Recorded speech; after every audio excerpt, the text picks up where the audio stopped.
So nakuha ko na yung bonus ko, Christmas bonus. Saya-saya namin ni Macy's. Yes! May Christmas bonus na. So good morning mga tropa. So may share lang ako sa inyo. Nakakatawa pero malungkot. Alam nyo kung bakit. So nakuha ko na yung bonus ko, Christmas bonus. Saya-saya namin ni Macy's. Yes!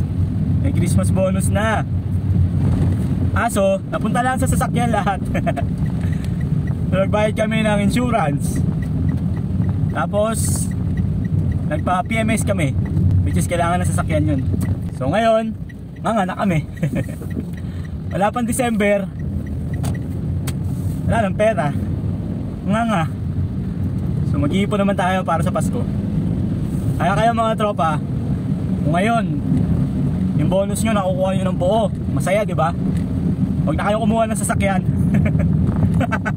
Ano lang, pa yung kaibigan, pa yung kuya, pa yung tatay, huwag na kayo kumuha ng sasakyan. Kung ayaw nyo matulad sa akin na yung pinaghirapan ko na isang taon na Christmas bonus 13 month, may mapupunta lang kay Toyota.